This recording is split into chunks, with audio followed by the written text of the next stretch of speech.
बहुत समय पहले एक छोटे से गांव में रामू नाम का एक गरीब किसान अपनी पत्नी सीता और 2 बच्चों के साथ रहता था।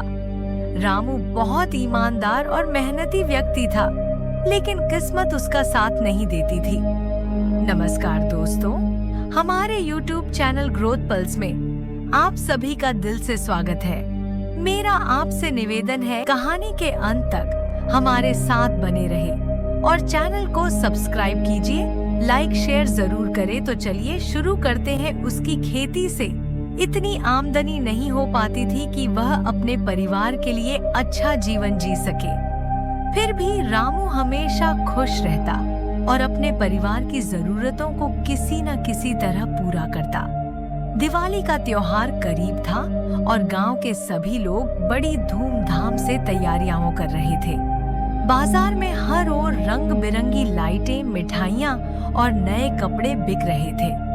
बच्चे नए नए कपड़े पहनकर पटाखे चलाने के लिए उत्सुक थे। रामू के बच्चे भी दिवाली के लिए बेहद उत्साहित थे, लेकिन रामू के पास इतने पैसे नहीं थे कि वह उनके लिए नए कपड़े या मिठाइयां खरीद सके। बच्चों की मासूम चाहत। रामू के बेटे मुन्ना और बेटी गुड्डी ने अपने पिता से कहा, बाबा, क्या इस बार हम भी नए कपड़े और मिठाइयां लाएंगे? हमारे सभी दोस्त दिवाली के लिए तैयारी कर रहे हैं। रामू के दिल में दर्द हुआ, लेकिन उसने बच्चों से वादा किया, हाँ मेरे बच्चों, इस बार हमारी भी दिवाली खास होगी। रामू जानता था कि उसके पास पैसे नहीं थे, फिर भी वह अपने बच्चों को निराश नहीं करना चाहता था। रामू की चिंता। उस रात रामू बहुत परेशान था। वह जानता था कि दिवाली के लिए कुछ भी खरीदने के लिए उसके पास पैसे नहीं थे। उसने अपने खेत की सारी उपज बेच दी थी, लेकिन वह पर्याप्त नहीं था। उसकी पत्नी सीता ने उसकी चिंता भांप ली। वह रामू के पास आई और कहा, रामू, चिंता मत करो, हम गरीब हैं, लेकिन हमारी दिवाली दिल से होगी।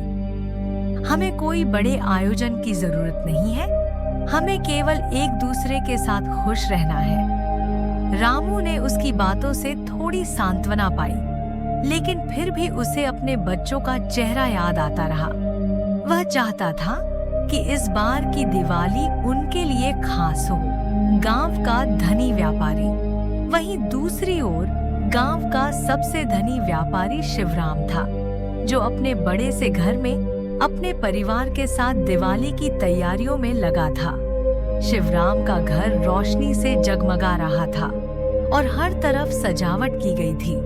मिठाइयों के ढेर लगे थे और पटाखों का बड़ा स्टॉक तैयार था। लेकिन शिवराम के दिल में कहीं न कहीं एक खालीपन था। उसे लग रहा था कि उसके पास सब कुछ होते हुए भी कुछ कमी है। रामू की मदद का फैसला। एक दिन शिवराम बाजार से लौटते समय रामू से मिला।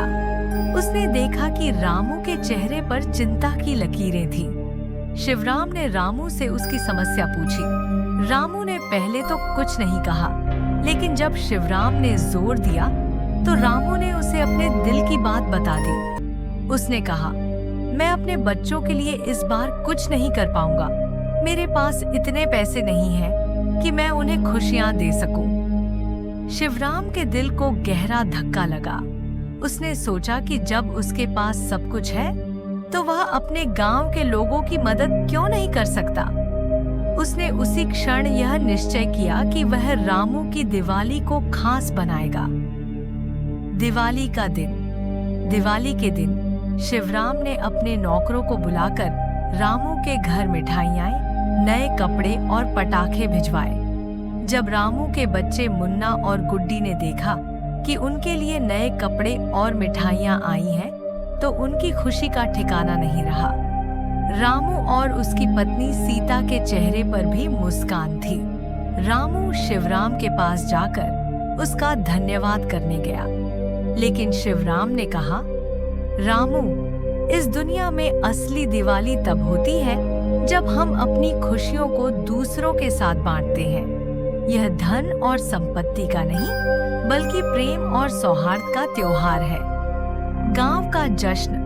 इस घटना के बाद पूरे गांव में यह बात फैल गई कि शिवराम ने रामू की मदद की है।